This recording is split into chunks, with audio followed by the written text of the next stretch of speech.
waking up. Yeah. Oh my God. I had such a hard time getting to sleep last night. I was so wound after that game. Trying to get the adrenaline out of my system so that I could sleep. That was tough. And unfortunately,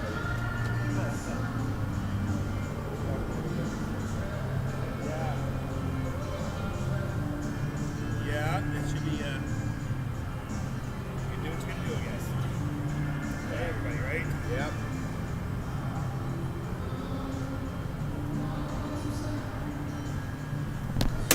1 minute to pregame. Here we go. Check, 1, 2. Check, 1, 2. 1 minute to pregame. Woo.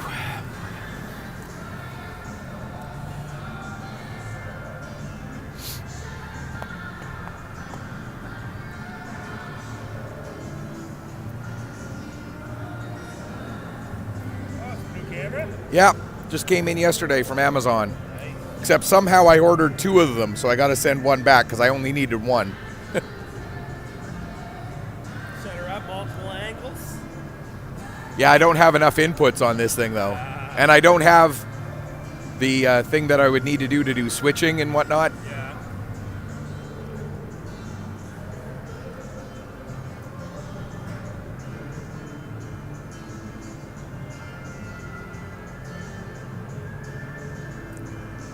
Gwe Ipchilidach, bonjour, bienvenue, hello, and welcome to day number 3 here at the beautiful Pictou County Wellness Center in Pictou County, Nova Scotia.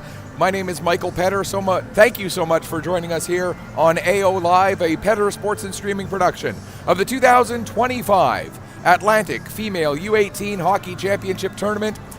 This morning's game is game number 8 out of 10 for the round robin. And it features one team that already has a spot booked in the gold medal game, the Down East Auto Parts Stars out of Eastern Prince Edward Island, taking on the Sportscraft Eastern Icebreakers out of Eastern Newfoundland, Labrador. Before we go any further, we must take a moment to acknowledge that the Pictou County Wellness Center itself and the entire region of Pictou County lies within the ancestral and unceded territory of Mi'kma'ki. We've finished 2 of the 3 days of the round robin. We've finished 7 of the 10 games in the round robin. And at this point, here is what we know. We know that the Stars will be in the gold medal game. We know that it will be a Nova Scotia team that they will be playing. We don't know whether it will be the host Northern Subway Selects or the Greenfoot Capitals. But that answer might be known by the end of the 12 o'clock game, because the Selects, who will be playing at 12 o'clock against the Moncton Subaru Rockets, control their own destiny. They only need to get a single point against Moncton to clinch that spot in the gold medal game with the Stars. For the Capitals, they would need to win in regulation against the Icebreakers, who will be back on the ice at 3 o'clock to take on those Greenfoot Capitals, and they would also need the Selects to lose in regulation to Moncton in order to get that gold medal game spot. As far as the bronze medal game goes, it is absolutely wide open. Any 2 of the 4 teams who do not already have a spot booked in the gold medal game could end up in the bronze medal game. The Eastern Icebreakers could... Actually, let me look at this. The Eastern Icebreakers mathematically could still end up in the gold medal game. They would need to win twice and need Moncton to beat the Selects in regulation. That is the one scenario that I didn't look at out of all of the possible combinations, because the Selects only have 6 points. I thought they had 7 for some reason in my head, but the Selects only have 6 points. So I stand corrected. I make mistakes, particularly when I'm tired after doing 7 games in 2 days, and the last game was one of the most exciting games I have ever called in my over 1,300 games. I missed one scenario, and I mean no disrespect. When I missed that scenario, I miscalculated the points for the Stars. I thought they already had 7 points in the standings for some reason, but the Icebreakers can still get to the gold medal game. They would need to win twice in regulation in both games and hope for Moncton to beat the Selects. So 3 games all have to go the right way, but the team from Newfoundland Labrador still does have a chance to get into the gold medal game, so I do apologize. Like I said, a little tired, a little punchy, lots of hours awake over the last couple of days, not only here at the rink, but outside of the rink as well with things going on. Taking my daughter to the hospital overnight Thursday night. She's fine. But yes, I did miss that scenario. It is still possible. And again, no disrespect was meant. Please, do not send angry texts or emails or messages. It was an oversight on my part. I missed that scenario. So the Icebreakers still have a chance to get into the gold medal game. They need to win this game against the Stars. They need to win the game against the Greenfoot Capitals, both in regulation, and they need the Moncton Rockets to win the game against the against the Northern Subway Selects. Also in regulation. Again, if the Selects get a single point in that Moncton game, nothing else matters. The Selects are the team that controls their own destiny throughout today. Caps can make the gold medal game, but they need help. Icebreakers can make the gold medal game, but they need help. Rockets can make the bronze medal game, and they control their... No, they don't. They don't control their own destiny because the Icebreakers have 2 games today. See, that's the part I keep forgetting, is that there's a team that has to play twice today because there's only 5 teams here. That was the part that I kept missing. So the Moncton Rockets need some help to get into the bronze medal game. If the Rockets win, or if the Icebreakers lose both of their games, then the Rockets would get into the bronze medal game. So there is still plenty left to play for all 4 teams who do not know what game they'll be playing in tomorrow. Again, the one thing we do know for sure, and this one I did get right, is that the Stars will be in the gold medal game regardless of what happens today. These teams, because they play in different leagues, I don't know if they have faced off against each other so far this season. They may have come across each other in a tournament at some point. Let me see if I can pull up the Icebreakers page and see if I can find...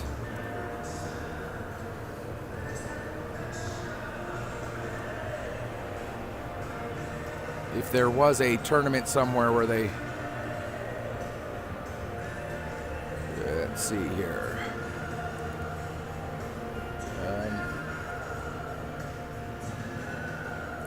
They may have had a tournament at some point. Actually, where's the... All right. As we scan our way through the season, looking for the Down East Auto Parts Stars in a tournament somewhere. Yeah, that's this tournament here.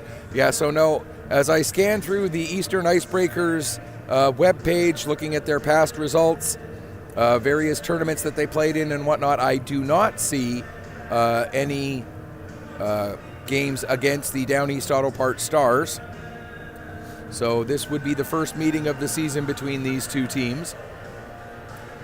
If they did meet each other at a tournament somewhere that's not on this list, I do apologize, but looking at the Icebreakers website, I did not see one there.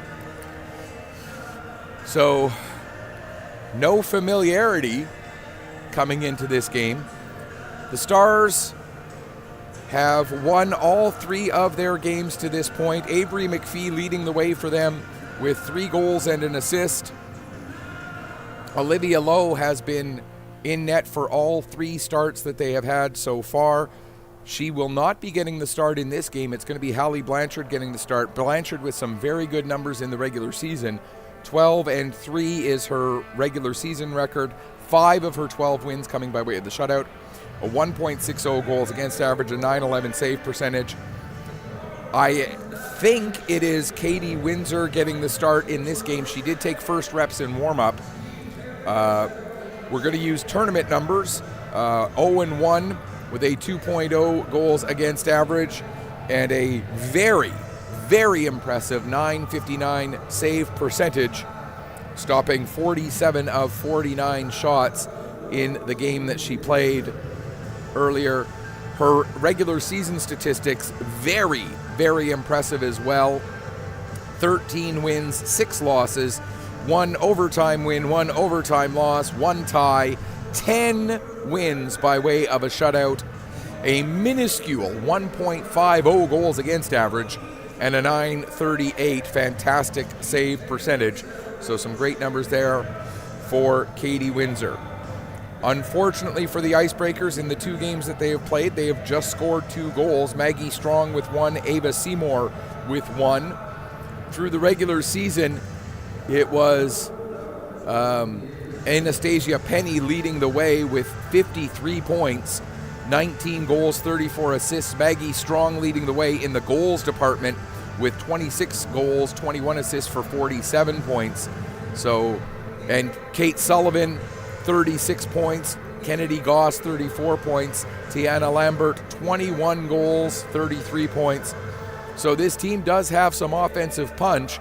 Unfortunately, they have not been able to get that offensive punch to work to their advantage so far in this tournament. Again, just the 2 goals scored. But in one of the games, they got it to overtime. They only lost by a margin of 2-1 to a pretty good Moncton Rockets team. And then yesterday, the game that they had against the Northern Subway Selects, the Selects were just getting all of the bounces to go their way. Selects had a very strong performance in that 7-1 win. The Stars, we mentioned, they are 3-0. All of their games have been relatively close, though. They opened the tournament with a 2-1 win in regulation against the Greenfoot Capitals. They then had to go to overtime, and 8.6 seconds left in overtime before they got a 2-1 win over the Northern Subway Selects. And then their game, they just had the 1 game yesterday. They were able to defeat the Moncton Rockets by a score of 3-0.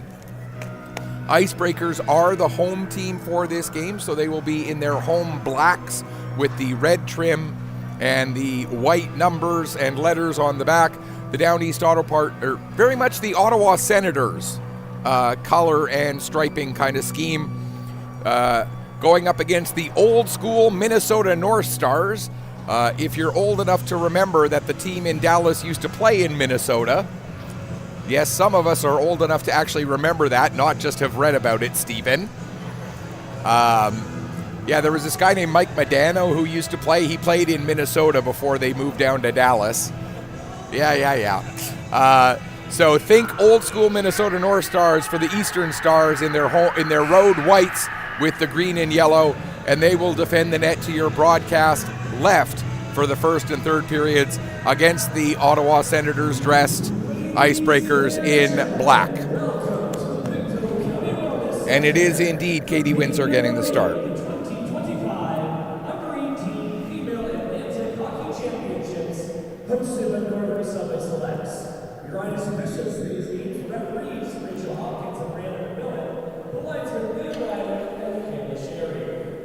At this time, we acknowledge our big hockey and sexual unceded territory of the Big Bum people. Before introducing the team members, Hockey Atlantic and Hockey Nova Scotia promote good sportsmanship during this morning's game. Cheer for all the players, respect the opposing team, respect the decisions of the officials, be proud of these young female athletes and give them reason in front of you.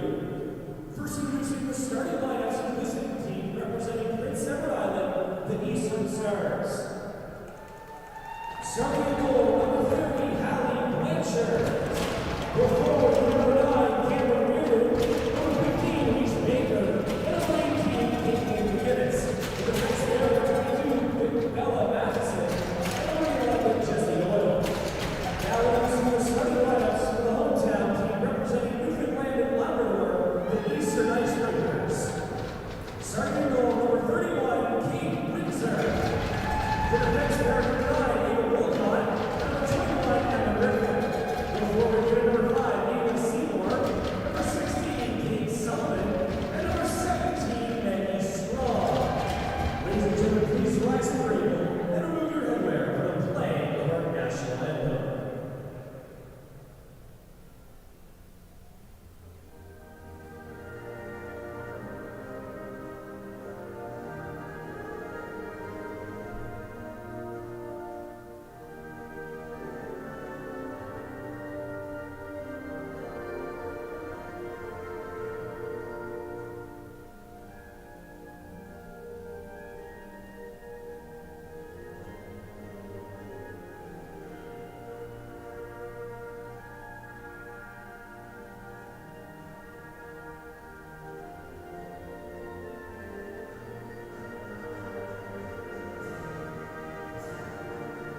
Sorry, I'm just updating the social media posts I made earlier to include the scenario that I forgot, and I can't quite talk and type at the same time.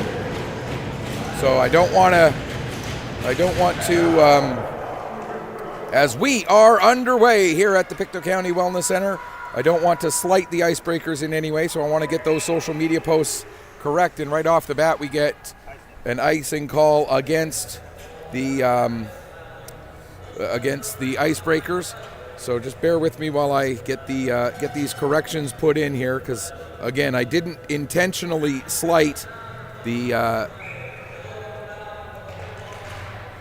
Icebreakers in any way. It was not intentional. I just got to get that correction posted here. So just bear with me. There we go. So now it's up on all three of the sites that you can contact me on, and you'll see that the correction is there. If you go to either x.com, look for Petter PC_sports. That's at PETTER PC_sports. You can get me through Facebook. Go to facebook.com and search for Petter Sports and Streaming, where the and is an ampersand, or go to mjahlnetwork.proboards.com. That's mjahlnetwork.proboards.com. Look for the section marked All Other Levels of Hockey. You'll see a post there that is marked as Atlantic's U18 female, and you can reach us that way if you are a member of the MJAHL network. And I realize I'm also way behind on my clock. I'll get it fixed up at the the next stoppage in play. Player for the Stars launches the puck down the ice. That should be and will be an icing. And here we go. Let's get our clock correct. It's early on a Saturday morning, folks. I'm a little punchy, a little tired. I do apologize. Try to get my brain. Yeah, there we go. We'll get that sorted out. There we are. All right. Off of the draw. There's a shot save made by Blanchard. Steered aside into the corner. Puck comes around to the near side boards. Getting onto it is Jack for the Icebreakers. Jack sends it around behind the net. First one to it will be Doyle for the Stars. Plays it up to Player. Player will get it back down to Hunter behind the net. Hunter returns the puck to Player. Player now pass ahead for Lutley. Lutley loses that in her own feet for a second, is able to get the puck back to her stick, but then has it knocked off the stick by Seymour. Hunter there for support, gets the puck across for Lawler, and Lawler will deflect it down the ice into the Icebreaker zone. Griffin around for Seymour, but that pass gets broken up. Now behind the net, Lawler, she can't get her stick on it, and it'll be picked up by Strong. Strong plays it to the line, not out, held in by Fitzpatrick. Fitzpatrick with a shot, and that goes bouncing just wide of the net. May have been deflected off of the toe of Windsor, but did end up going wide. Now Seymour with the puck. She's got Sullivan ahead of her, gives it to Strong instead. Strong plays it off the boards, intended for Sullivan, but that was broken up by Hunter. Now Sullivan able to win it from Hunter, plays it to the front of the net, but only white jerseys there, and the Stars get it out to center. Gardner pokes it off the wall, sent back up the other way with a nice play by Kirby. Now Kirby back to pick up the puck in her own zone. Will get it around to her defense partner Wilcott. Into the corner, 3, 4 players, 5 players now in the scrum. Puck comes free. Kirby will pick it up behind her own net, takes it out the far side, sends it ahead to the line and out, as trying to hold the puck at the line there was Larkin, but it bounced over her stick. Now McDonald, the captain of the Stars, plays it ahead for Reardon. Reardon has that puck bounce away from her. Colford will get to it, play it around to the near side. Goss looking to clear the zone, but a couple of white jerseys in the way. Now the puck comes to Colford. She's got a lane to get an exit. Comes all the way through center into the Stars' end. Takes it over to the far wall and will ring the puck around the boards. Dove looking to get to it, but Larkin gets there first for the Stars, and it's played out to center. Just about 3.5 minutes gone here in the first period. Colford back to pick up the puck. She'll send it to Crocker. Crocker pass ahead, broken up by Lutley, and Lutley will force it back in deep. Player going after in the corner, but Colford gets there first. She'll send it around to the far side. Lambert picks up, returns the puck to Crocker in the near corner. Crocker uses the glass to try and feed to Jack, but Lutley there to intercept. Lutley now coming in, will send it to the far side. Lambert gets to the puck just ahead of Player. Dove also in there. Now it's worked free by Colford. Around to Crocker. Crocker works her way up the near side, gets the puck up to Jack out at center. Jack has that get a little too far away from her. Puck played right towards the front of the Stars bench as they were making a change. Chater now gives to Griffin at the far side. Griffin ahead, intended for Seymour, but again, the Stars, one of their best skills is their ability to anticipate the play and get into the passing lanes that look like they're open, and then all of a sudden they are not. Here's Doyle now. She'll get it over to the far side for Gardner. Gardner with a quick little one touch to get it to McPhee. McPhee will find Lawler. Lawler pushes the puck forward and goes chasing after it down into the corner against Chater. Lawler in there all by herself, so she'll just kill a little bit of time to try and give her teammates a chance to finish their change. Now she'll head to the bench. Reardon carries in as the puck went out to center, brought back in again. Goss on it. She'll try to feed King. It bounces past her, but Seymour will get it down the ice. That will go wide of the net, and we will get an icing call with just a hair over 5 minutes gone in the first period of play here in this one. We talked about these teams' records, some of the other games. Last night we had our first shootout of the tournament. One of the wildest games I think I've ever seen. If not for some bounces and some iron and whatnot, that game could have been 10-9, but it ended 3-2 in the shootout. We saw some great goaltending as well as some bounces and posts and incredible saves that took away some offensive opportunities.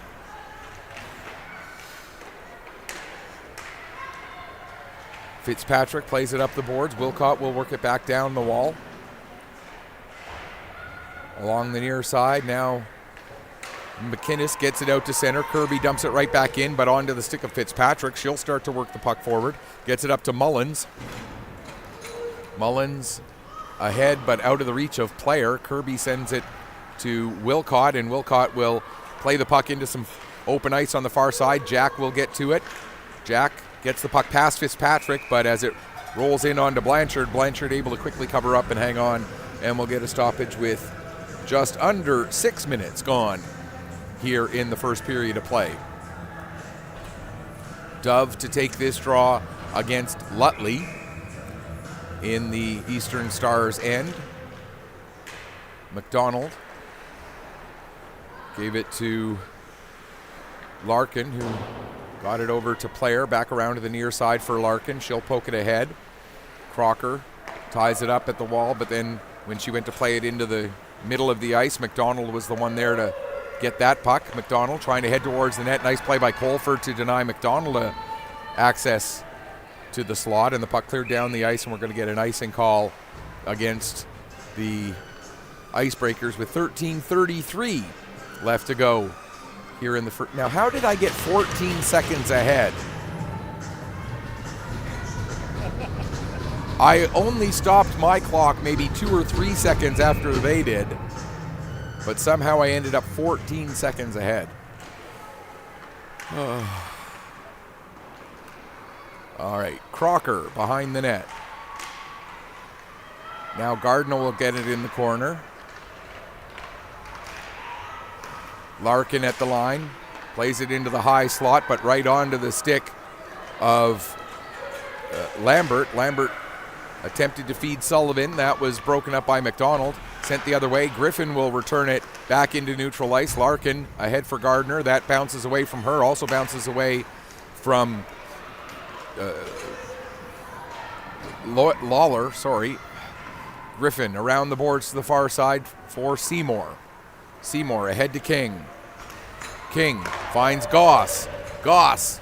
And there you see again the defense of the Down East Auto Parts Stars, and we've seen it in all 3 of the previous games. We're seeing it again here. The thing that the Down East Auto Parts Stars do maybe better than any other team in this tournament, maybe better than any other team in Atlantic Canada, is the way they collapse down defensively. Even if you get a rush going, by the time you get close to the net, you have no lane left. They collapse down so incredibly well. Matheson across to Doyle. Doyle trying to get free.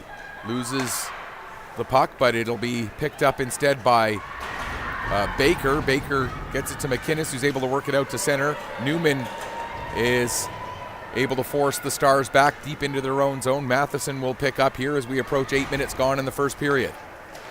Mullins. Pass goes in behind her, what I thought was her intended target of Baker, but ended up connecting with Player. Now Player with the puck has it knocked off of her stick. Lutley will gather it in there now and finds Mullins on the near side.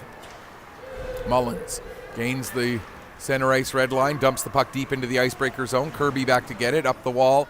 It gets past Jack, comes all the way to the line. Fitzpatrick, nice little move to get away from Jack. Couldn't get away from the second person that she tried to get by, however, which was Wilcott. And now we're going to have our first penalty of the game coming up here in a moment. As the puck comes out to center ice, it will be against the Stars. And let's take another look at how we got to our first penalty of the game. You're going to see it right along the boards here. And there it is, the body contact that results in the opening penalty of the game with 8:34 gone. And it's getting to the point now where it's almost reaching comedic levels how many power plays there have been with no power play goals by anybody in this tournament yet. It's absolutely mind-boggling that we are into the third day, we're into the 8th game, and no power play has been able to convert. That speaks to the quality of the penalty killing. It's called an interference penalty. It speaks to the quality of the penalty killing units, but it also speaks to the quality of the goaltending that we have seen this weekend, that no power play goals have been scored. In fact, only 2 goals have not been scored 5-on-5 this weekend, as that one goes off of Hunter. That could have been a rough situation if that had deflected in a different direction. Now we're going to get another penalty, and it looks like it's going to be too many players penalty against the Icebreakers. So another power play comes to pass where we don't get a goal, as the power play for the Stars, or power play for the Icebreakers rather, comes to an end because of the too many players penalty at 9:27, and it's going to be Maggie Strong who goes over to serve that one. So we'll play 4-on-4 here for 1 minute and 7 seconds, and then the Stars will get their first power play of the game. Should have mentioned the Icebreakers have only had 3 power plays in their first 2 games, so the one that they just had was their 4th. They're now 0 for 4 on the power play. The Stars, that was their 5th penalty kill. They were 4 for 4 on the penalty kill through 3 games. They're now 5 for 5. When the Stars get their power play coming up in 48 seconds, it will be their 7th, so they are 0 for 6. For the Icebreakers, it will be their 5th penalty kill of the tournament. They are 4 for 4 so far, as we get an offside call with 37 seconds left to go in the 4-on-4, 1.5 minutes left to go in the too many players penalty taken by the Icebreakers. And it is their captain, Maggie Strong, who is serving that too many players penalty. Player and Seymour to take this face-off. Player wins it back to Larkin. Larkin finds Mullins on the near boards. And now Lambert will get the puck and launch it down the ice. However, because we are 4-on-4, that will be an icing with 25 seconds left to go in the 4-on-4, 1:18 left to go in the too many players penalty, and 9:51 left to go here in this first period of play. Player and Lambert will take this draw this time. Seymour pokes the puck back to Crocker. Crocker will take it, lost the puck for a moment there, and trying to cover it up was Windsor, and I don't think Windsor ever actually had control of the puck, but the referee thought that she did, so she blew it down. And as I have said many times, it's easy to be philosophical from up here, when a play like that happens. But over the course of a season, you'll get about as many work in your favor on those types of whistles as work against you. But when they happen in the moment, it's understandable why you might get a little upset. But fortunately, in that particular play, it wasn't really a scoring chance that was denied. It was the Breakers had possession. Now the puck cleared down the ice with 5 seconds left to go. Larkin back to get it. And the 4-on-4 comes to an end as Lutley's penalty expires, and so the Stars now on the power play. 47 seconds left to work with the extra skater. Here's McDonald with the puck at the line. She'll play it to the near side for Hunter. Hunter takes a look, now goes all the way across ice with it for Lutley. Lutley with the shot, save made by Windsor, steers it into the corner. And looking to clear the zone was Wilcott, but the puck knocked down by McDonald. McDonald's shot blocked by Wilcott. Wilcott again trying to clear the zone. She can't find a lane though, so has to send it back to Griffin. Griffin trying to find some space to work the puck out, but a great pressure here by the Stars forecheck. Mullins gets the puck to Gardner. Pass intended for McDonald, but just a little bit out of her reach, and it will come out to center ice, and that will just about do it for the penalty as there's 5 seconds left. Now McDonald back in across the line, and we still don't have a power play goal in this tournament. There's a shot, and what a save getting across there by Windsor, as at the side of the net, Emily Lutley with a chance, but Katie Windsor says no dice. Now back in across the line. Here comes McInnes. McInnes with the shot, and Windsor will make the save. And let's take another look at that diving save made by Windsor. You'll see the puck come to Lutley at the side of the net here. Played back to the line. Now over to the far side. There's a shot. The initial save. Puck comes to Lutley, and the diving save across made by Windsor. A beautiful save for the Icebreaker netminder as we get the stoppage with 8:05 left to go in the first period. Fitzpatrick sends the puck down the boards. It'll be picked up behind the net by McInnes. She tries to get it to Reardon, but Crocker there to help break that up. And now Lambert will get it across to Seymour out to center. Seymour trying to cut to the outside against Hunter. Hunter takes a great angle though, so Seymour didn't have a lane to get back towards the middle of the ice. Reardon now looking to feed Baker. That's broken up and sent back into the Star zone. Fitzpatrick ahead, just out of the reach of Reardon. She may have gotten a piece of that puck. She did, as icing gets waved off. Now Colford back to get it, trying to get away from the pressure of Lawler. To Crocker on the near corner. Crocker in behind the net, has the puck knocked off her stick by Lawler. It ends up on the back of the net, and they try to work it free, but it's stuck there, so we'll get a stoppage with 7:16 left to go here in period number 1.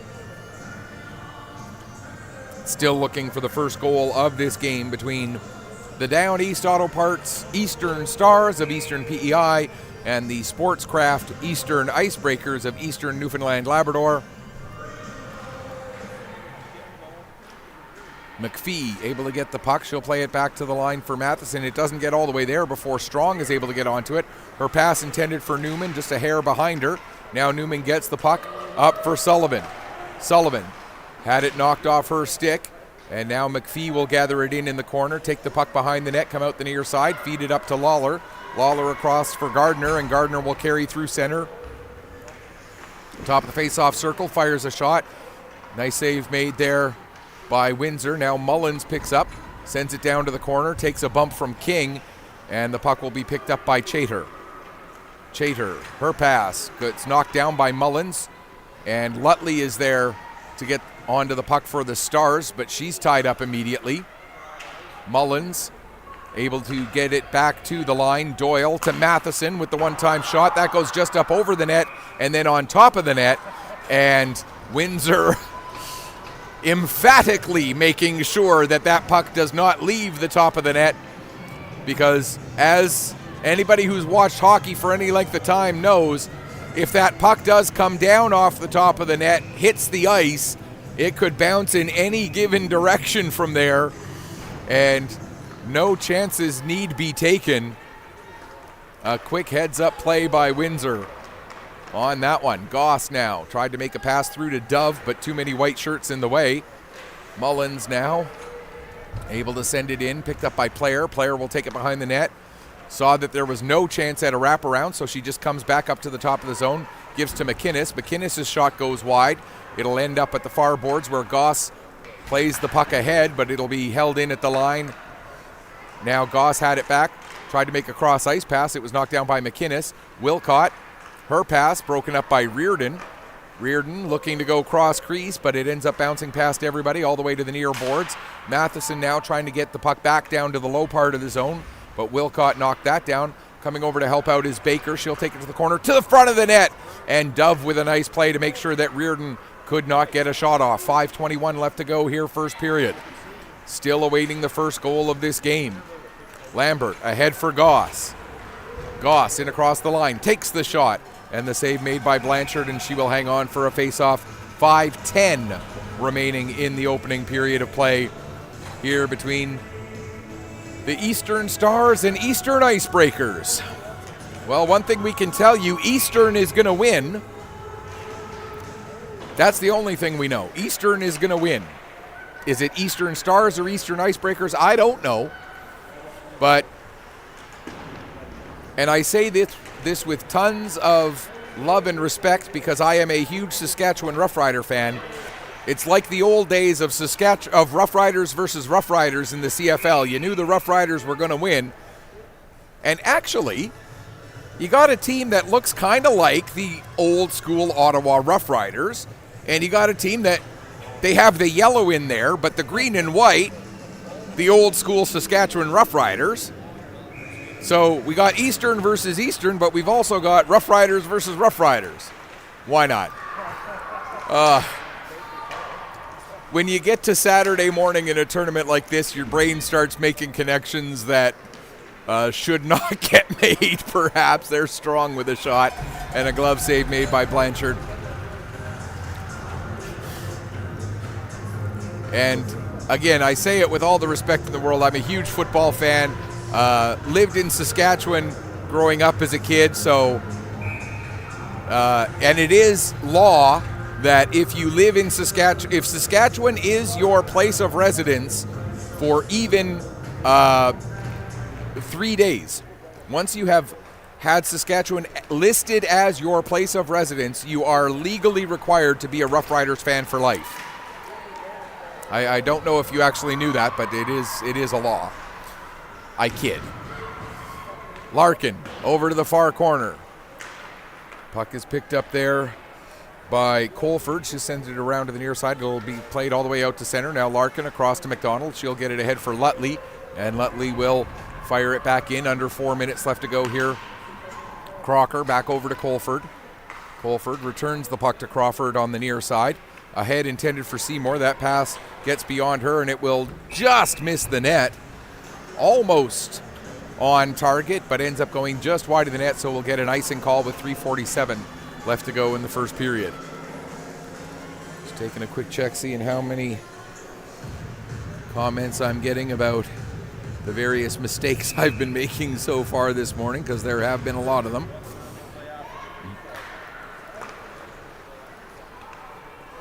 Here's Baker with the puck.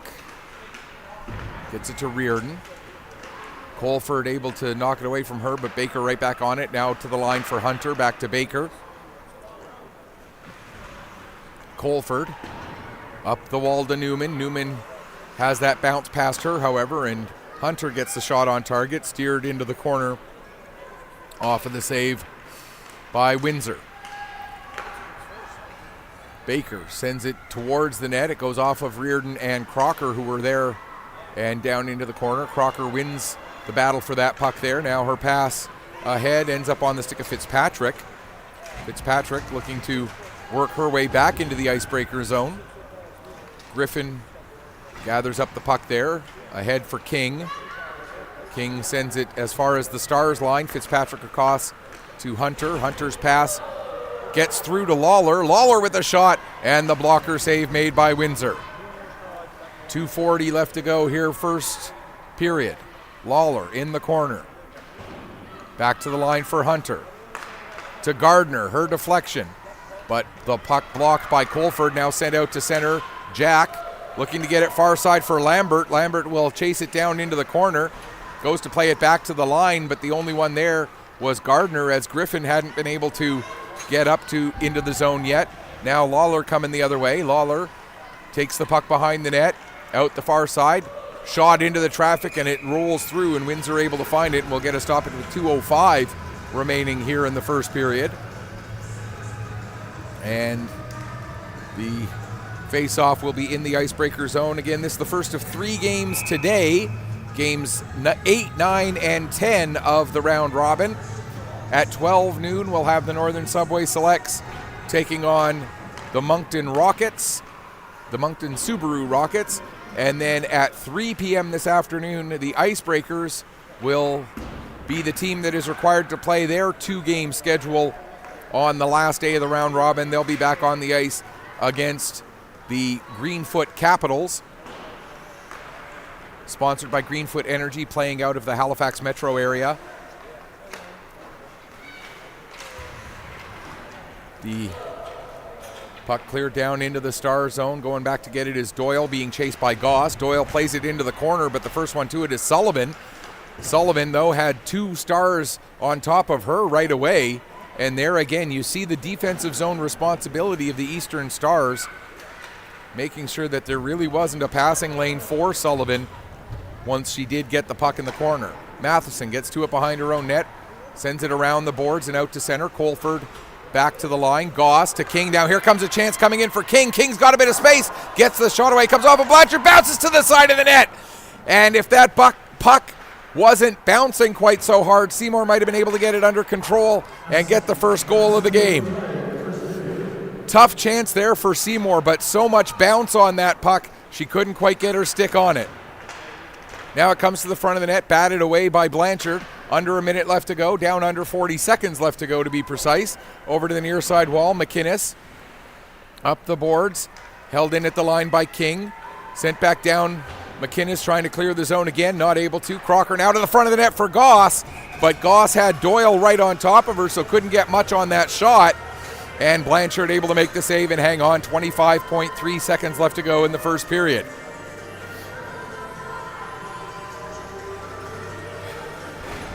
Great opportunity there for the Eastern Icebreakers. Unfortunately for Ava Seymour, who does have one of the 2 goals that the Icebreakers have scored in their 2 games so far.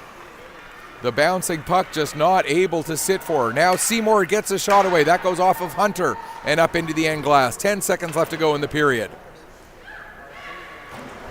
Lawler sends it down the ice, and no icing, as even if there had been an icing, there might not have been enough time left to get much off on that final sequence anyway. So we'll go into the intermission the way we came into the start of the game, still awaiting the first goal of the morning. Shots on goal favor the Stars 11-7. 1 penalty against each team, so both power plays not able to convert. And we'll go to the break with the score 0-0. Eastern versus Eastern. Eastern Stars versus Eastern Icebreakers. Here you are watching the 2025 Female Under-18 Atlantic Hockey Championships from the Pictou County Wellness Center in Pictou County, Nova Scotia on AO Live, produced by Petter Sports and Streaming.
Welcome back as we get ready for the start of the second period here between the Eastern Stars, the Down East Auto Parts Stars, and the Eastern Icebreakers, the Sportscraft Eastern Icebreakers of Eastern Prince Edward Island and Eastern Newfoundland Labrador, respectively.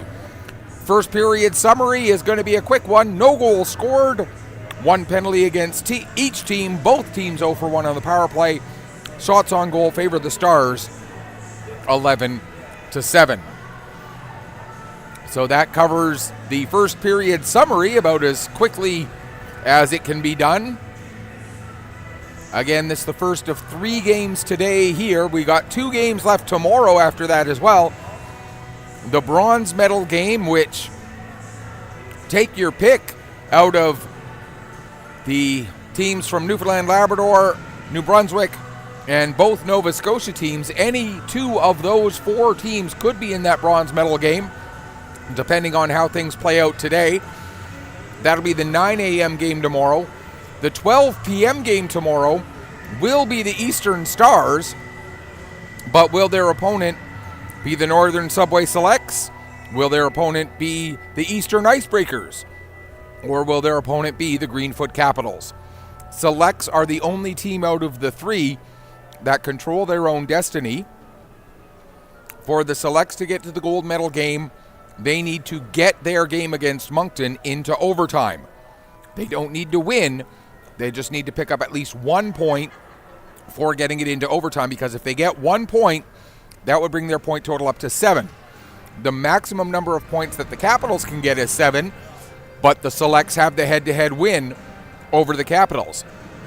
The maximum number of points that the Eastern Icebreakers can get to is 7, but again, the Selects have the head-to-head tiebreaker. The Caps and the Icebreakers can't both get to 7 because they play each other at 3 o'clock this afternoon, so there's no way that a 3-way tie would come into play there. So the Selects control their own destiny. For the Capitals, they need to win in regulation over the Icebreakers and hope that Moncton beats the Selects in regulation. For the Icebreakers, to get to the gold medal game, they need 2 wins in regulation today, and they need Moncton to beat the Selects again in regulation. So the Icebreakers, they need 2 wins. They need both of them to be in regulation, and they need help, but they are still mathematically in the running for the gold medal game. And so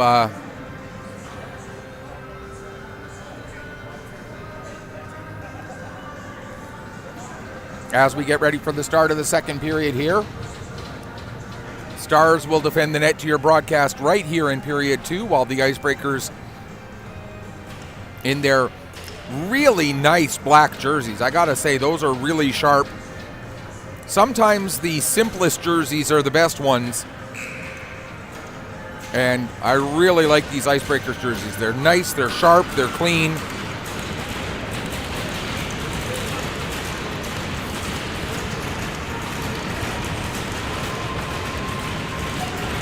Oh, yeah.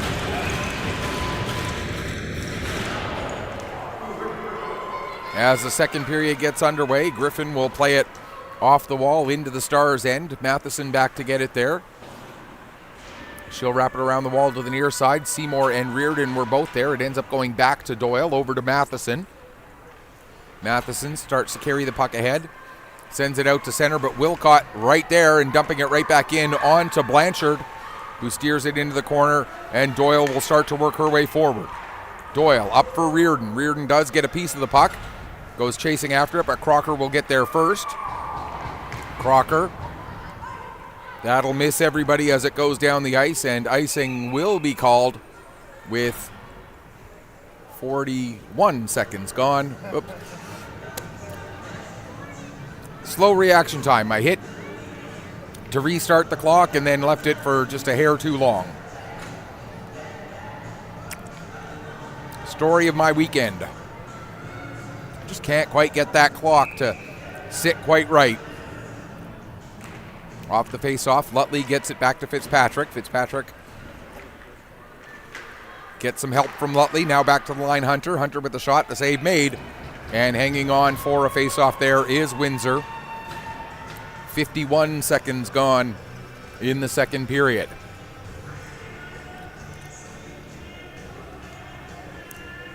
Face-off will be on the near side as we are looking at it. Left wing if you're watching from a Stars perspective. Right wing if you're watching as an Icebreaker fan. Puck comes back to Hunter. To Mullins. There's a deflection. What a save there by Windsor. As the deflection had Windsor going the wrong way, but she was able to stick the stick back out. Now we're going to have a penalty coming up here. And it's going to be a body checking penalty against Lutley, but let's take another look at this acrobatic save right off of the draw. Puck comes back to the line. There you see the shot, the deflection, and reaching back and making the save, Windsor. 1:06 gone here in the second period, and they're having a little trouble getting the penalty put up on the board, so we'll have a brief little pause. Now they got it up there. And so the Icebreakers go to work on their second power play of the morning. There's a shot off the shoulder of Blanchard. And one of these times, we are going to get a power play goal by somebody. There's definitely no such thing as a broadcaster's curse, though, because I've commented on this I don't know how many times so far that we haven't had one. Actually, I'm just going to go and count real quickly here. 8, 15, 21, 33. There have been actually 35. This is the 36th power play in the tournament. This power play right here is the 36th power play in the tournament. Penalty kills combined are 35 for 35, and there has been one shorthanded goal. That, to me, is absolutely mind-boggling. 35 for 35, the penalty kill so far in this tournament for the 5 teams combined. Puck cleared. That just shows the quality of the penalty kill units, the quality of the goaltending that we have seen. Strong will play it back behind her own net. 52 seconds left in this Icebreaker power play. Crocker has it. Poked off her stick by Mullins. Now Crocker able to get it back. She'll start to work her way ahead. In across the blue line. Looks to get it over to Goss. Goss tried to make a return pass, broken up by Doyle. And now we're going to get a penalty against the Icebreakers as soon as they touch the puck, and there it rolls in onto Windsor, and we will get the penalty, and it's going to be a hooking call against Goss.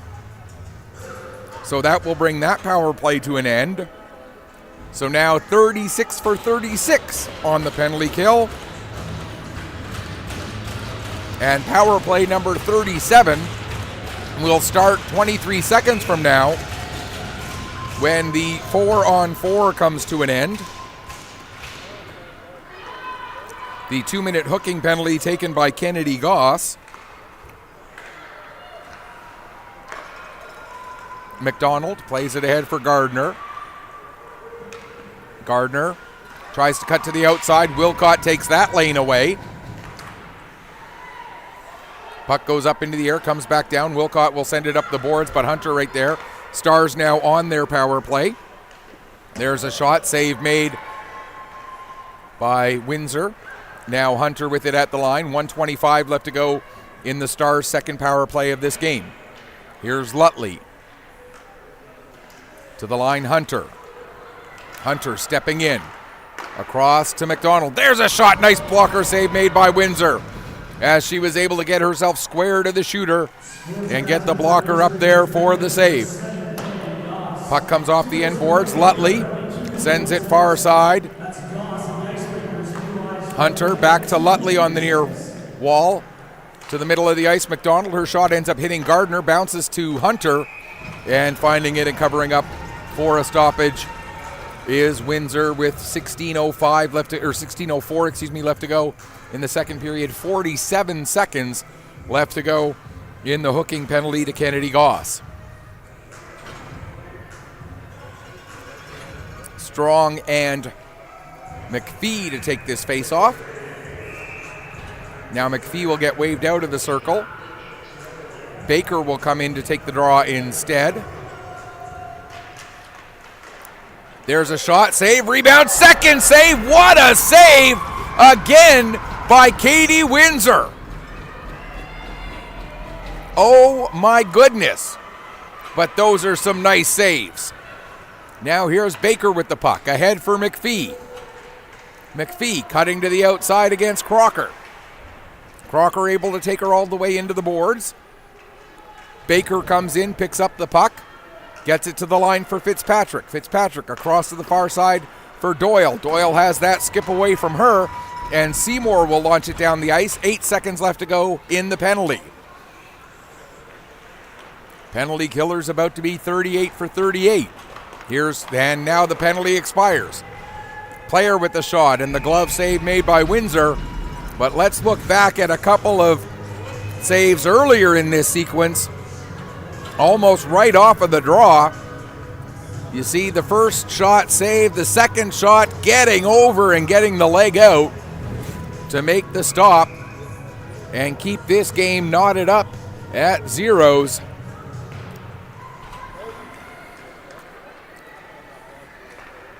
And keep the power plays of all 5 teams off the score sheet all the way through here. This is unprecedented to go this many games, this many power play opportunities without anybody scoring. Here's McDonald with the puck. There's a shot, a glove save made by Windsor, and we'll get a stoppage with 14:41 left to go here in the second period.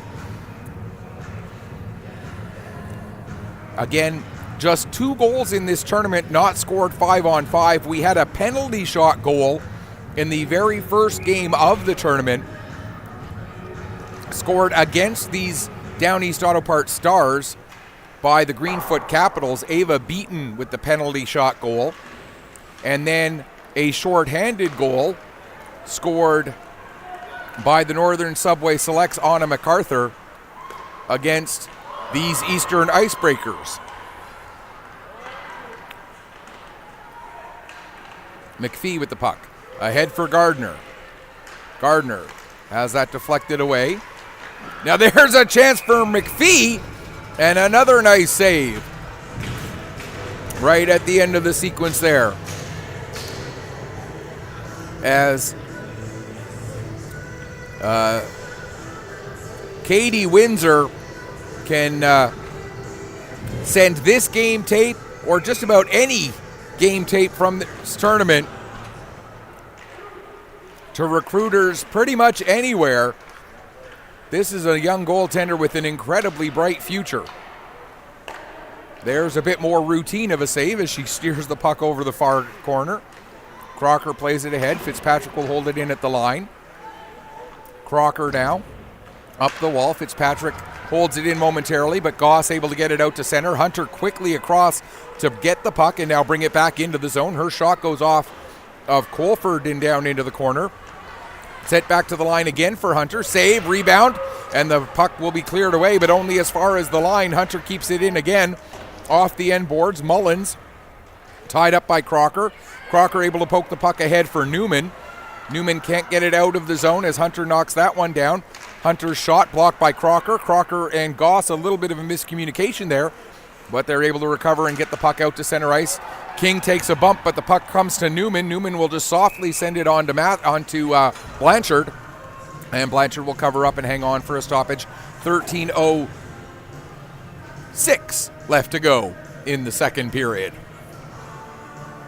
Face off in the Eastern Stars zone. It'll be Dove and Baker taking the draw.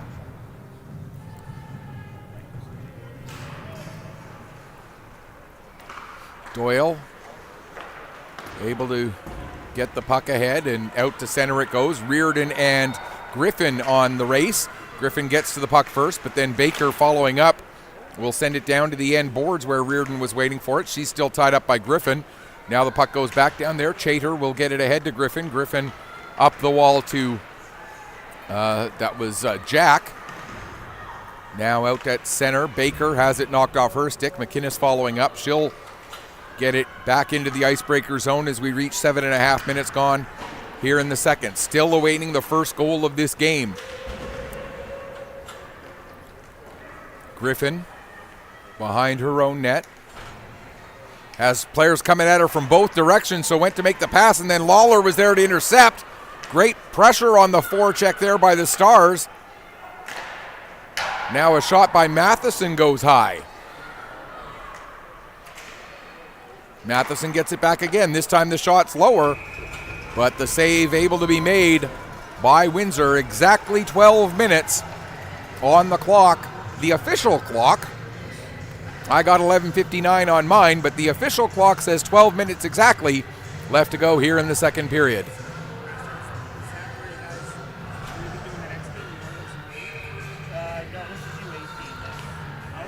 Yeah, that's all over on that side. That.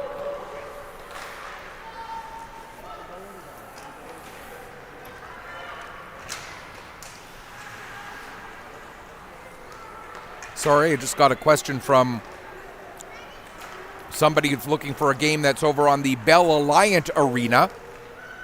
We're the Sobeys Arena here inside the Pictou County Wellness Center.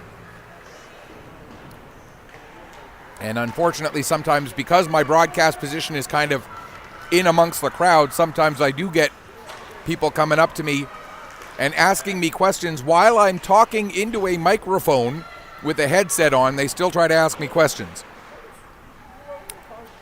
That's the way it goes sometimes. There's a shot, save made by Blanchard. Puck cleared ahead and out to center ice. Crocker back to get it. Pass ahead is off the shin pad of Mullins, but Crocker ends up getting it back herself. Sends it down into the PEI zone. Picked up by Hunter. Ahead, Reardon, not able to get on that. Newman looked to work it back down low. Hunter gets it out. Crocker again on it at her own blue line, but Hunter picks up again. Hunter has it knocked off her stick. Following up on the play, McInnes gives to Baker. And it goes all the way around the boards. Crocker will get to it. Past Hunter and out to center ice. Fitzpatrick there waiting for it.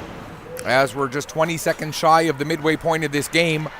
A goaltender's duel again, as both goalies have been able to stop everything that's been put their way so far here this morning.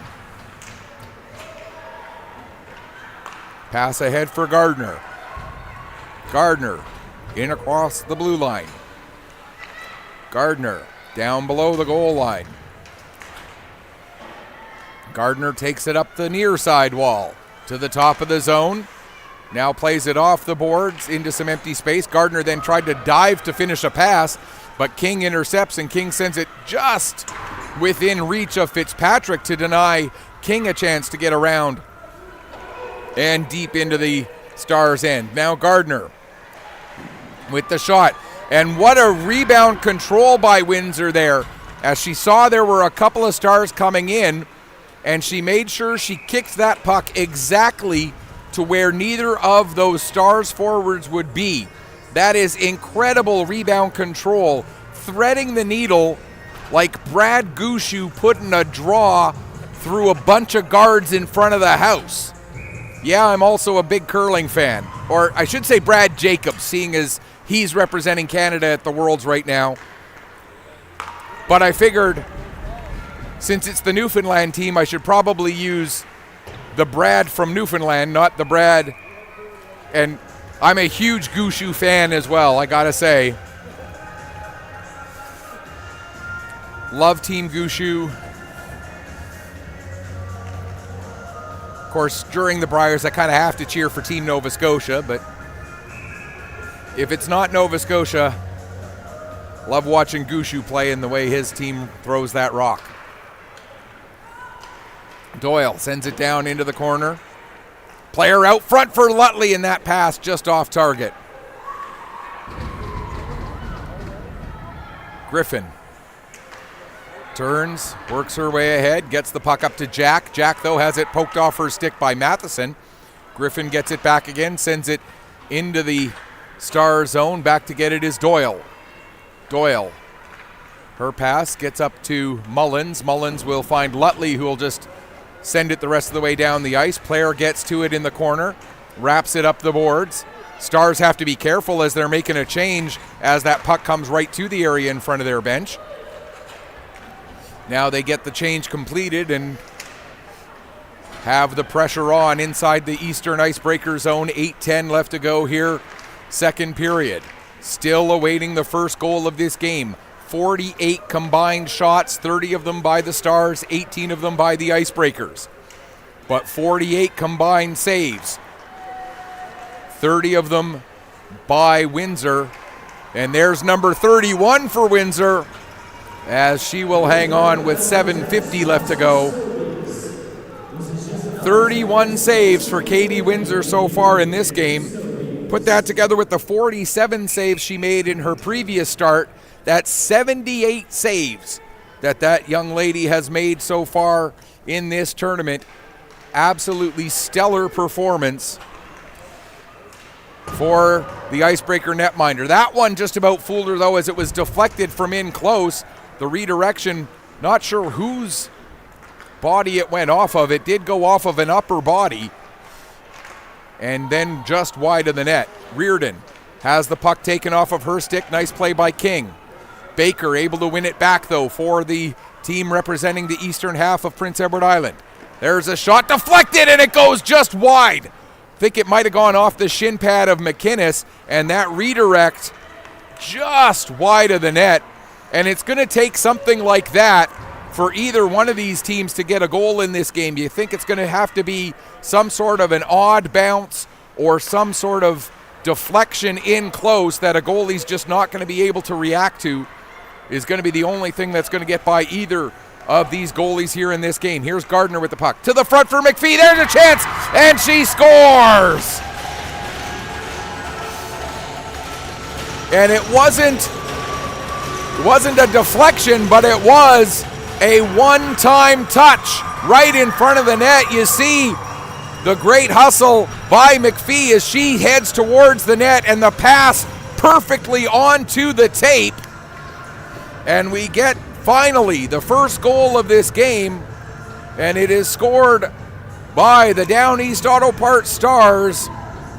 Avery McPhee, her fourth goal of the tournament, with 6:48 left to go in the second period, And the puck ends up in a bench, so just a couple of seconds tick away, which gives me a chance to get caught up again as I was in the middle of trying to write down the goal when the play started. There we go. So 6:48, there we go. Avery McPhee with her fourth goal, fifth point.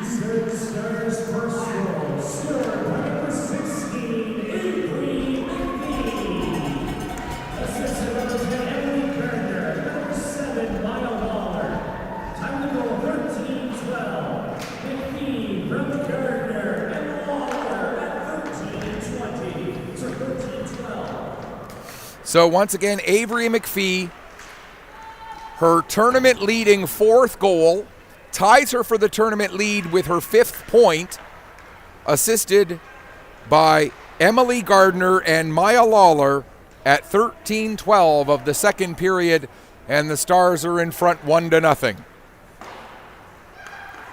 Hunter ahead for Lutley. Lutley, nice drop for Mullins. Mullins to Player. Player to Lutley. And how about that passing play?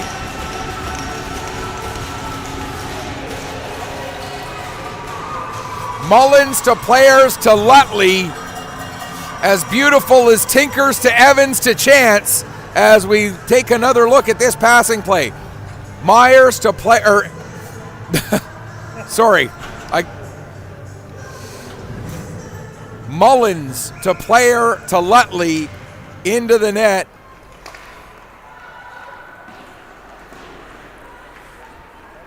And 2 goals in the span of 58 seconds. And it's now a 2-0 scoreline in favor of the Stars.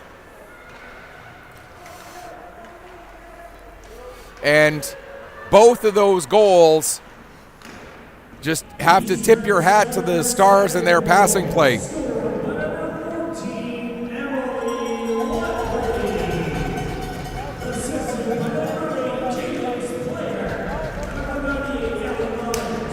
As they confirm the scoring, Emily Lutley, her second goal, 3rd point of the tournament. Caden's Player and Ellie Mullins with the assists on the goal at 14:10. And again, 2 goals coming in just 58 seconds. Yes, 58 seconds. I had it right. And a scoreless tie turns into a 2-0 lead for the Stars. And unfortunately for the netminder, Katie Windsor, sometimes you just got to tip your hat to the offense that's playing against you, and the beautiful passing play by the Eastern Stars. No goalie in the world is making the save on that second one. And no goalie other than maybe a Dominic Hasek is making the save on the first one. Like, really, that was just 2 incredible plays. Puck gets through Kirby. All the way down the ice. Lutley out in front for Player, and there's a save. Now McDonald, another shot. That gets through, and they score. And I think that was another redirection. Not entirely sure that Windsor was able to see that puck. There's the initial shot and the save. The puck comes back. Lots of traffic in front of Windsor. And again, I don't know if it hit anybody and changed direction, but I will tell you that there was not much of a sight line at all available for Katie Windsor there. And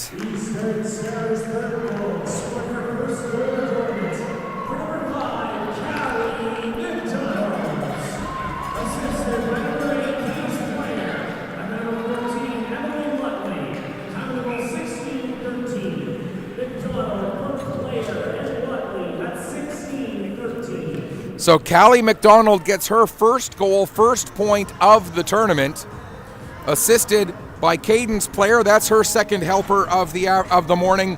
And Emily Lutley, that's her second point of the morning. And now 3 goals in the span of 3 minutes and 1 second, completely changing the complexion of this game in favor of the Prince Edward Island champions. The champions of Newfoundland and Labrador putting in a fantastic effort, but just a short spurt of bounces going the right way for the team from PEI, and the complexion of this game changing. Now 2:57 left to go here in the second period. McPhee will take this draw against Strong.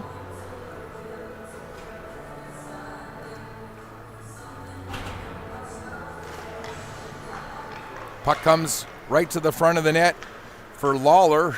Her redirection goes wide.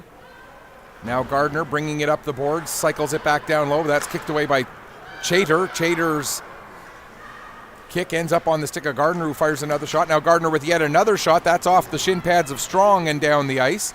But Fitzpatrick able to get back to it.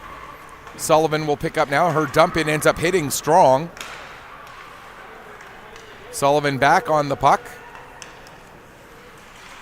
Gives to Seymour. Puck just rolls away from Seymour and sent down the ice, and Griffin will win the race to the hash marks on the hybrid icing, and we'll get a stoppage with 2:16 left to go in the second period, 3-0 now for the Down East Auto Parts Stars from Eastern PEI against the Newfoundland Labrador champions, the Eastern Icebreakers.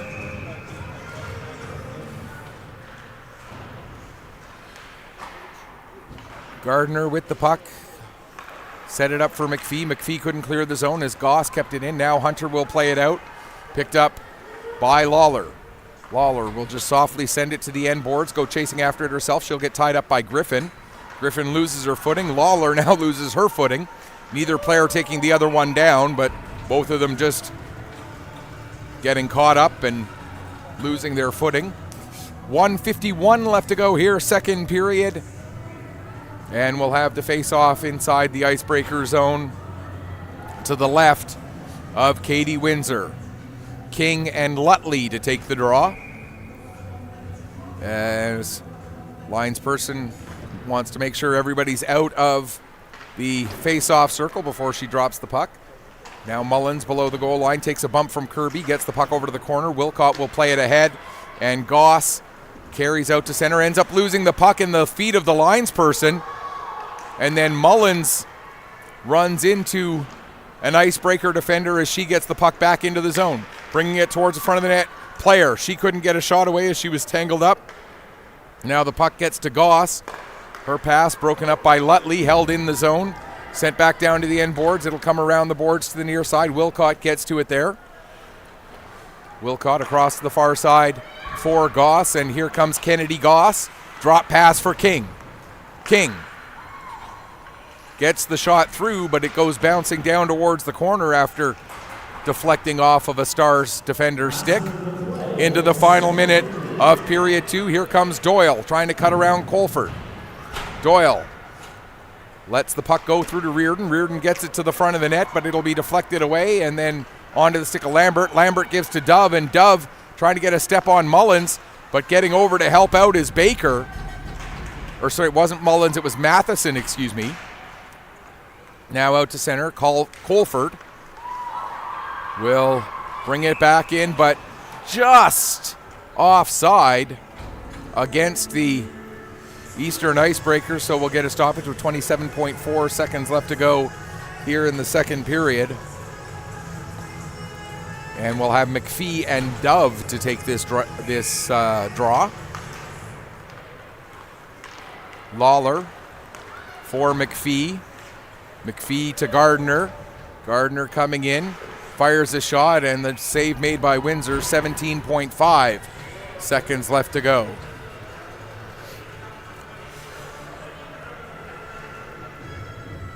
Dove and McPhee again to take a face-off with 17 and a half seconds left before we head to the intermission. McDonald with a shot, blockered away from the front of the net. Now they'll tie up along the end boards into the final 10 seconds. Gardner able to work it free. Is there time for another shot? It'll come to the line. Larkin, her shot gets blocked, and that will do it for period number 2. Shots on goal for the second period. Eastern Stars 27 for a 2-period total of 39. Sports Ground Eastern Icebreakers 11 for a 2-period total of 18. We'll be back. Shots in that period 27-11 for the Eastern Stars, and you got to tip your hat to Katie Windsor. She has been dynamite out there for the Icebreakers. Unfortunately for her, a stretch of 3 minutes and 1 second where the Eastern Stars were able to get 3 of those 27 shots past her, not because of anything she did, but because of the beautiful passing plays on 2 of them and the tough screen on the third one. 3-0 for the Eastern Stars after 2 periods of play. Shots by the Icebreakers 11 for a 2-period total of 18. The 2-period total for the Stars, by the way, 39. We're going to take a break. We'll come back, get you ready for the third period with the Battle of the Easterns going in favor of PEI over Newfoundland Labrador right now. 3-0 after 2 periods of play. You are watching the 2025 Female Under-18 Atlantic Hockey Championships from the Pictou County Wellness Center here in Pictou County, Nova Scotia. We'll be back with you here on AO Live with Petter Sports and Streaming Producing in just a few minutes.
Welcome back as we get ready for the start of the third period here between the Eastern versus Eastern. Eastern Stars, the Down East Auto Parts Stars, if you include the corporate sponsorship of Eastern PEI, and the Eastern Icebreakers, also known as the Sportscraft Eastern Icebreakers of Eastern Newfoundland Labrador. Second period summary. We do have some scoring to talk about in that second period. 3 goals, all came within 3 minutes and 1 second of one another. A couple of beautiful passing plays. The first one, Avery McPhee getting her tournament-leading 4th goal, her 5th point. The assists on that one going to Emily Gardner and Maya Lawler. That was at 13-12. Then another beautiful passing play, just 58 seconds later, Emily Lutley getting her 2nd goal, 3rd point of the tournament. The assists on that one on the tic-tac-toe passing play, Cadence Player and Ellie Mullins.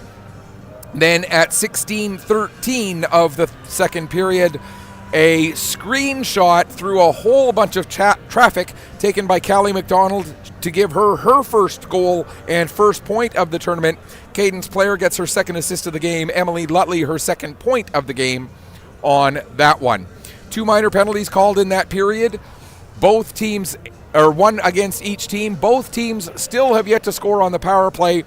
And again, I need to reiterate this. There have now been 25, 30, 3, 9, 19, 25, 33. There have now been 37 power plays in this tournament. No power play goals. I know, it's unbelievable. Unbelievable.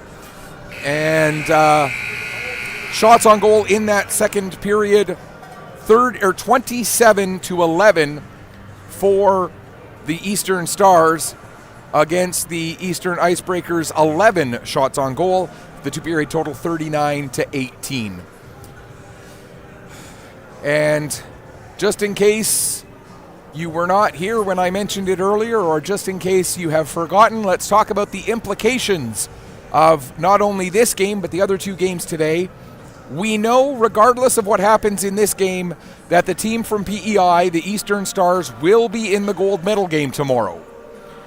We know that their opponent will be one of 3 teams. The Northern Subway Selects control their own destiny with a single point. All they have to do is get the game to overtime against Moncton. They don't have to win, they just have to get to overtime against Moncton. They will book their spot against the Stars in that gold medal game.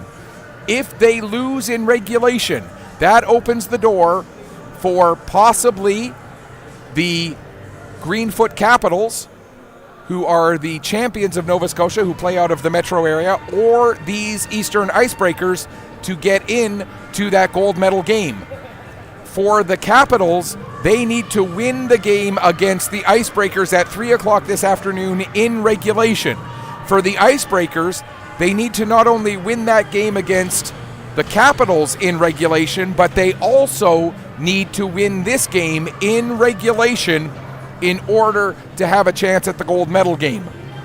The bronze medal game, on the other hand, is wide open. The Icebreakers can get into that one.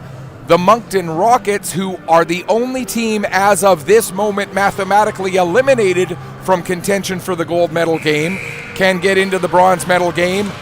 And the 2 teams from Nova Scotia, whichever one of them, if one of them gets into the gold medal game, whichever one of them does not, would likely be in the bronze medal game. In fact, I think mathematically, whichever one of them, again, if one of them does not get into the gold medal game because the Eastern Icebreakers do, I think mathematically at least one of them, and possibly both, would have a spot at least in the bronze medal game.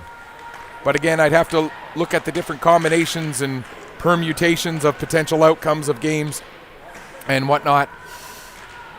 But a fair bit still to be determined as far as the bronze medal game goes. The gold medal game, we know one of the participants, and we know the scenarios for the other 3 potential participants, whichever one of those 3 it ends up being. Third period is underway. Reardon with the puck in neutral ice, carries it across the blue line, drops off for Mullins. Mullins with the shot, save made, rebound is there. and able to find it and hang on for a stoppage is Katie Windsor. And I was talking to a couple of the Icebreakers dads who were standing just off to my left here during the intermission, and I was telling them, and I'll tell anybody who's willing to listen, I've covered a few of these Atlantic Championships now, and every time I cover an Atlantic Championship, the representative of Newfoundland and Labrador, and whether it's at the U18 level, whether it's the U15, U13, whether it's male, female, doesn't matter. The teams from Newfoundland and Labrador are always the teams that I find that come in with the best attitude. They come in with the best work ethic. They come in and will always give 100% in every single game, and they are always so fun to watch. And you can't help but be a fan of the way the teams from Newfoundland and Labrador play every time they now, I've only covered Atlantics that have been played here in Nova Scotia, so I'm going to say it like this. Every time they come over to the mainland to play in an Atlantics, the team from Newfoundland Labrador always becomes a favorite of mine to watch at every single tournament that I have had the good fortune of being able to be involved in over the last several years. Not only here in this building, but elsewhere around the province of Nova Scotia, as I have covered Atlantics over several seasons. Griffin gets the puck to Goss. The younger sister, by the way, of the Amherst Rambler Cole Goss. I can't believe it. I figured there was a connection there. I had sort of had it in my head all tournament that there must be a connection there somewhere, but finding out that I was indeed correct, that not only is there a connection, but they are siblings. As we get an icing call against the Stars, 1:47 gone in the third period.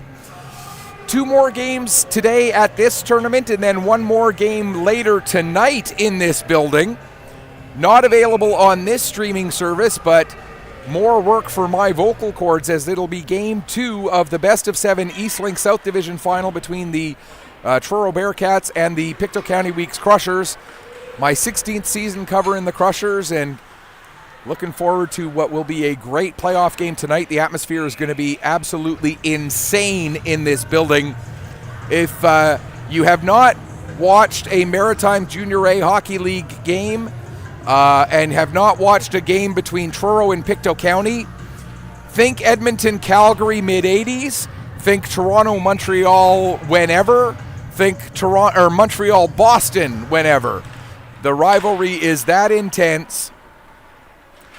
Even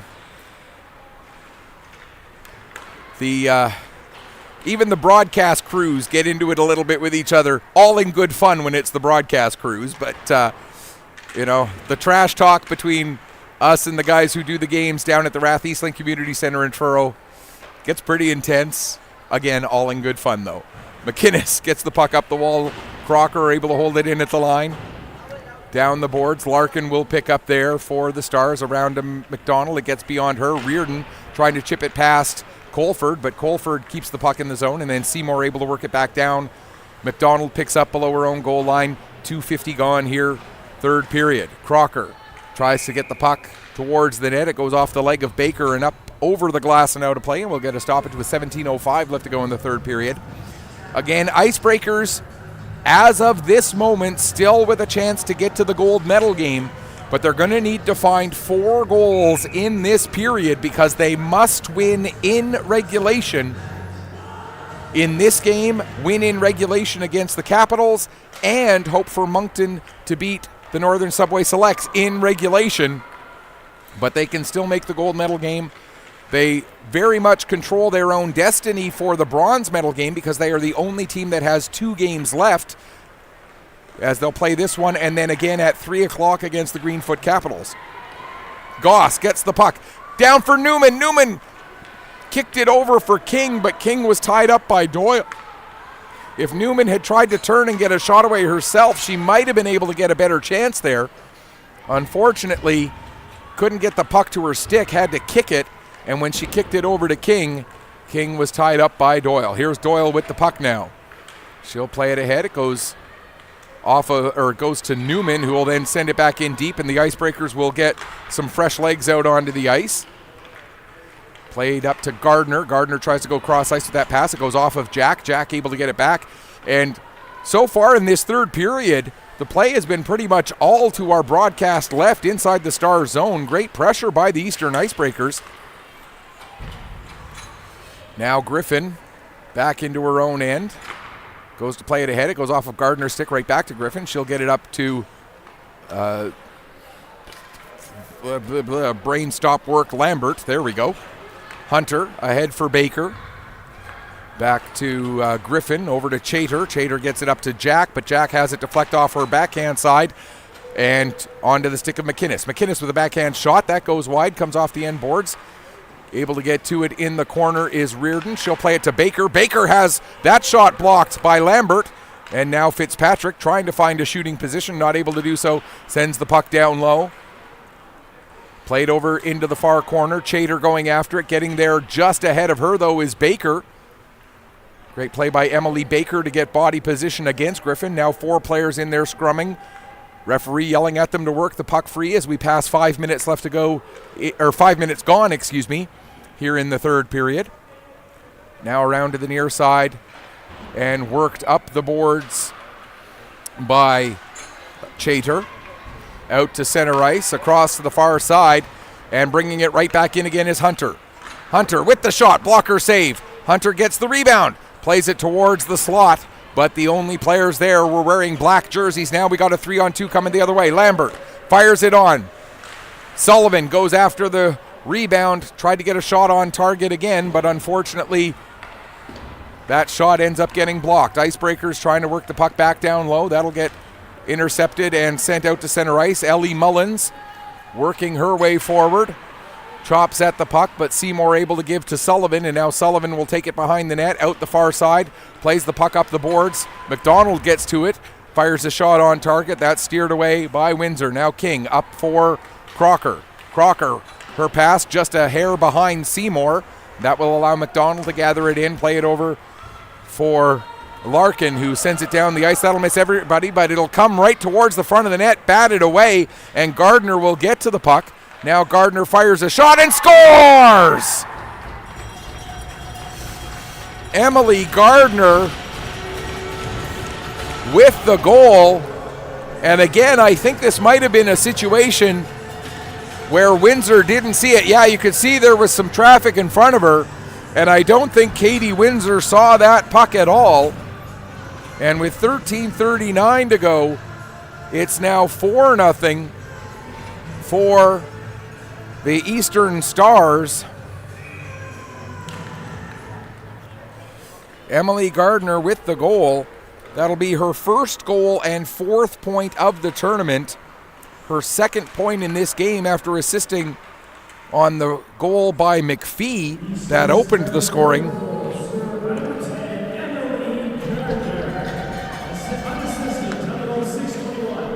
And it is an unassisted goal for Gardner at 6:21 of the third period. Again, that's Emily Gardner's first goal and 4th point of the weekend, making it a 4-0 scoreline. And that might be enough to give them enough of a cushion now that the Icebreakers, the hill might just be a little bit too big to try and get back in this one. But again, no questioning the work ethic of this Icebreaker team. Battle along the near side or far side corner, and finally the referee blows it down.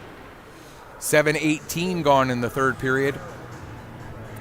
The schedule for the rest of today, we mentioned that there's that game that's going to be on a different streaming service tonight in Junior A hockey. The 2 games that we've got here on AO Live, 12 o'clock this afternoon. So coming up in a little less than an hour and a half, it's going to be the Northern Subway Selects looking to book their berth in the gold medal game if they can get a single point against the Moncton Rockets. And then the final game of the round robin at 3 o'clock this afternoon, these Eastern Icebreakers will be back out there on the ice taking on the Greenfoot Capitals, sponsored by Greenfoot Energy. They play out of the Halifax metro area. Most of their home games are played, I want to say, at the BMO Center in Bedford is where I think they play most of their home games, if memory serves correctly. As we've got Chater slow to get up.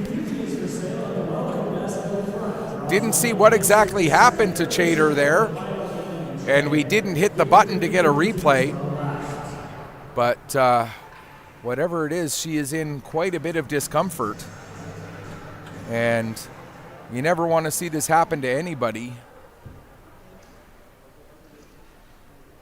Chater's still down on the ice, and we'll have a stoppage here with 8:02 gone in the third period.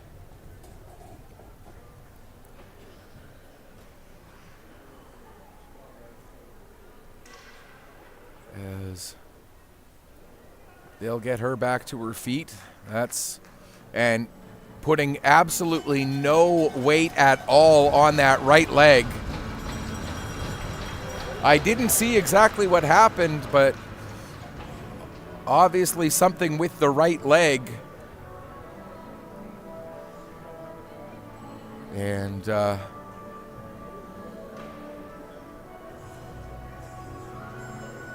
she's in a great deal of pain there.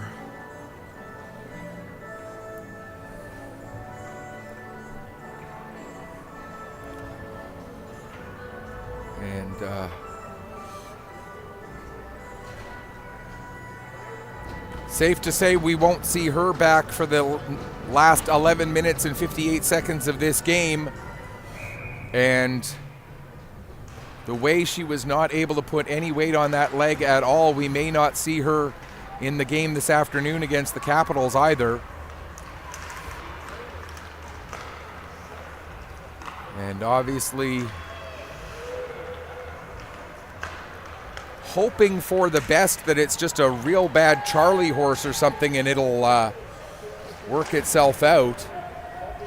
But there's a shot by Seymour. Strong tries to get the deflection, but Blanchard able to just get enough of that puck that I think it redirected before Strong could actually get a stick on it off of Blanchard's glove. Here's Lawler with the puck now. She'll get it out to center. Colford hustling back and reaches it just as it gets to the goal line.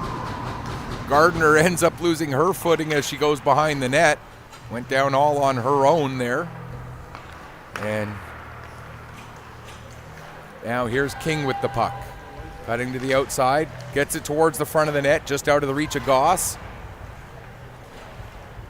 Now pass ahead. Reardon will deflect it down into the icebreaker zone, hustling to get back to it. The race of number 9s. Wilcott gets there ahead of Reardon. Now Wilcott on the puck again for Newman. That's a little bit beyond her, but now Newman trying to fight through the check of Larkin. Newman's got a bit of a break. Newman coming in, and the save made. Rebound! And Goss couldn't get there in time before the puck was just tipped away. Oh. Great chance there, maybe the best chance for the Icebreakers. Now McInnes plays it back to Larkin, to McDonald. Here comes McDonald. Backhand shot, that goes just up over the net. Lutley goes to play it back to the line, and a little bit of a miscommunication in the Stars there, and now sent back down the ice. Bounces off the end wall. Wilcott plays it around to the near boards. Scrum along the wall, 4 players in there, including Player. I imagine that sometimes gets confusing for the Stars broadcast crew when they're talking about players and one of them being Player. There's Player with the puck. Back to the line for Matheson. Down into the corner. Player out from behind the net, has it poked off her stick. Nice play by Windsor. Now Player and Kirby into the end boards. Kirby able to come away with the puck as we're down under 9 minutes left to go. Clearing pass, knocked down by Mullins. Mullins to Player, and there's a chance in close, but Player, not sure if it went off of Windsor or not, but ends up going a little bit too high. Out to center, 8:36 left to go, third period. Doyle dumping it right back in again. Around to the near wall, Griffin loses the puck to Gardner. Gardner with the shot, that misses short side. Lambert at the far wall gets the puck out to center, but here we see the pressure of the Stars again. McPhee coming in, has the puck stolen from her by Wilcott, and Wilcott will get a stretch pass ahead to Seymour, but Seymour loses her footing as she tried to turn. As again, the Eastern Icebreakers, a few bounces, a few hops, a few minor miscues away from so many good chances. Now Sullivan at the near board. She loses her footing as she came towards the near boards. Nobody around her there as she went down, just lost her balance, and now coming the other way, here's Baker with the puck. 7.5 left to go. Baker coming in, takes it behind the net, out the far side, sends it towards the front. That'll be cleared away. Stepping down from the point is Hunter. Reardon now back to the line. Baker, who was covering for Hunter. Baker sends it back down low. That misses the net. Colford will play it out to center, and Baker there to intercept that one and get it back into the Icebreaker zone. 7:05 remaining here in the third period. Long lead pass for Newman. Fitzpatrick gets enough of that puck to deflect it away from Newman. Newman able to chase it down though. Newman trying to get away from Hunter, couldn't do so, and the puck ends up on the stick of Mullins. She can't get by Wilcott. Wilcott gives to Goss. Goss with the sharp angle shot and the save made. And let's take it back in time several minutes now, 4 minutes in fact, as we see the first chance opportunity and then the second chance just cleared away from the front of the net before the Icebreakers could get on the puck. And now we come back to real time, 6:42 left to go in the third period, 4-0 for the Stars as they look to finish their round robin with a perfect 4-0 record. The only blemish at this point is that one of their wins, they needed to go beyond 60 minutes in order to do it. And that was against the team that potentially, as there's a shot by McDonald, a chance for Mullins picking it up off the end boards, and she scores to make it 5-0. The initial shot by McDonald, there you see the shot by McDonald, comes off the end boards and right onto the stick of Ellie Mullins.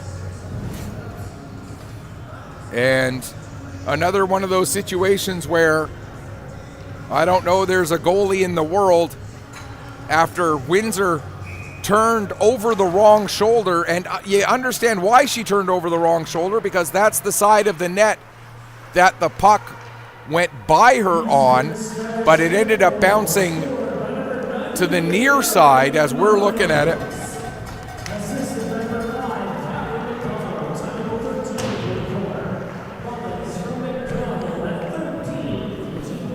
And so McDonald with the initial shot gets the lone assist on that goal. It's Ellie Mullins' second goal, third point of the tournament, second point in this game.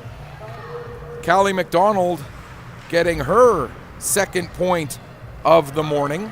There's a shot by Jack, that goes just wide.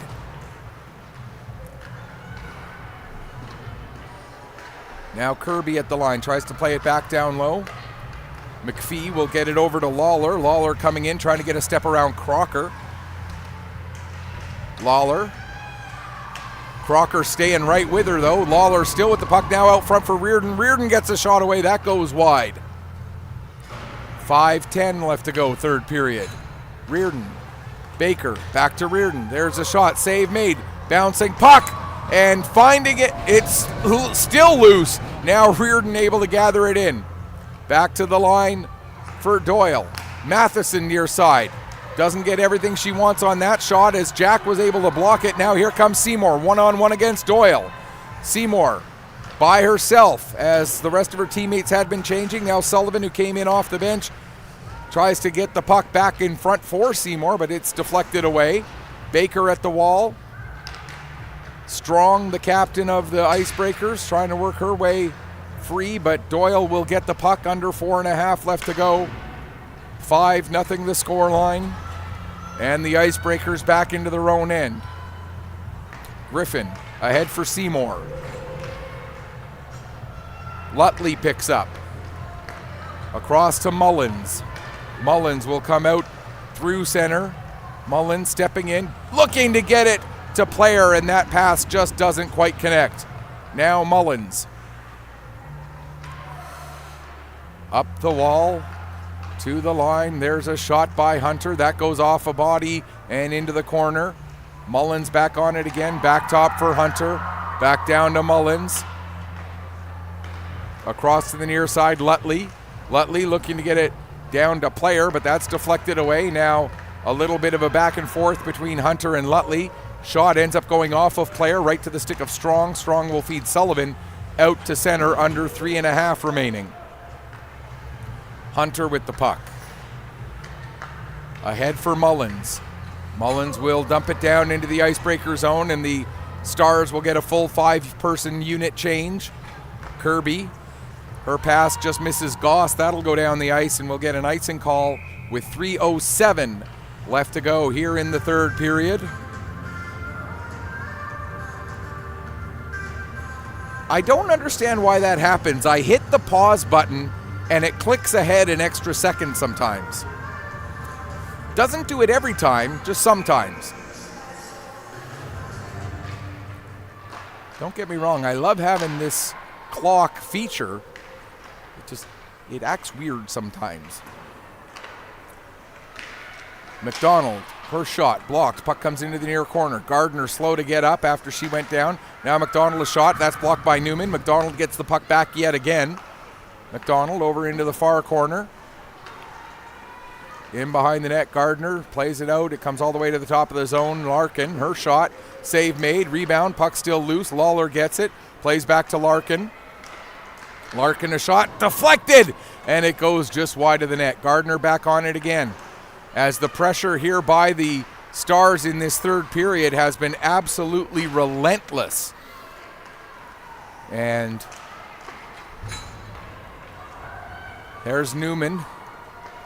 Get the puck ahead to Goss. Goss trying to get a step. Now out for King. Here's King with a chance, and the save made by Blanchard. And she'll hang on for a stoppage. Another good chance here as you see Goss getting the puck all the way down below the goal line.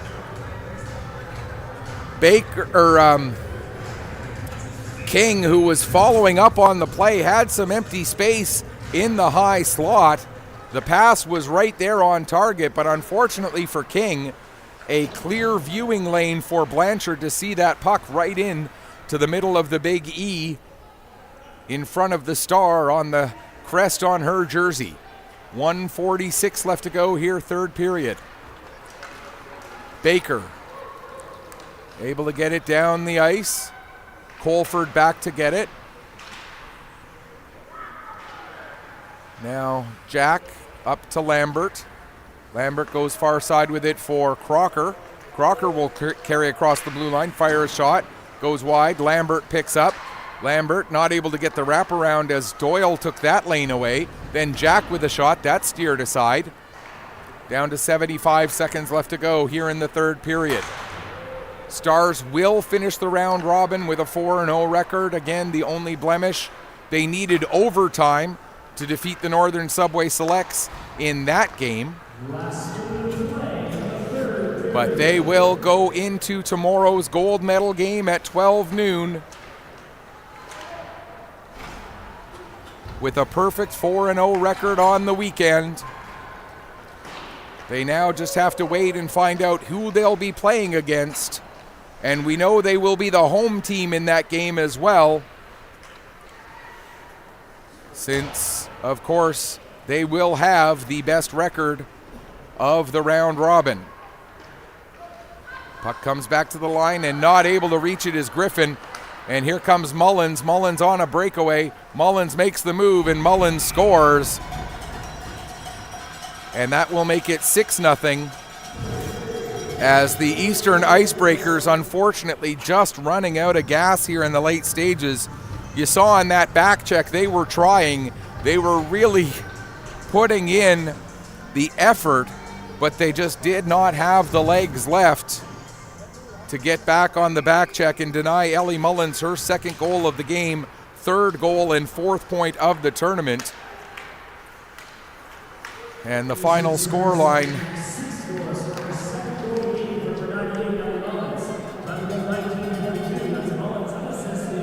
Mullins gets that goal unassisted at 19:42.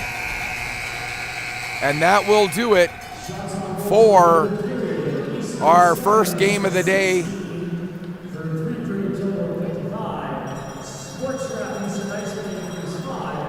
Shots on goal in the third period, 16-5. The three-period total, 55-23. A 49 save performance for Katie Windsor. And if I remember, she got the player of the game in her first start. And because she already got an Ollie bot, that's going to be the only reason she doesn't get an Ollie bot for this game. An Ollie bot, if you're not aware, just Google the phrase Ollie bot, OLLIEBOT. It's an invention of a young man, I want to say from Antigonish, if I remember correctly. Actually, if you find my program down there underneath all of this, there's a feature about the Ollie bot in the program here. Oliver Smith passed away one day after his 12th birthday. He was a grade 6 student at St. Andrew Junior School. And Strong will get the Ollie bot. It's a toy that he designed as a young man. Ellie Mullins with a 2-goal, 3-point performance on this game. So Mullins and Strong, the two players to receive their Ollie bots. And again, if you haven't heard the story, again, Google Ollie bot, and you can purchase an Ollie bot. Go to ewingscancer.ca to learn more about Ewing's cancer. And you can, if you look for Ollie bots on YouTube, you can find a little video about them as well. They are a wonderful, wonderful little toy, and they are also available for purchase. And all of the proceeds go to support cancer research. That's going to do it for us in this one. The Eastern Stars finish off with a perfect 4-0 record in the round robin with a 6-0 victory over the Eastern Icebreakers. Until about 40 or 35 minutes from now, when we come back to bring you the game between the Northern Subway Selects and the Moncton Rockets. On behalf of my awesome cameraman, Stephen McPhee, this is Michael Petter saying may your skates always be sharp, may your shots always hit the top shelf, and elbows up, Canada. We'll be back with you.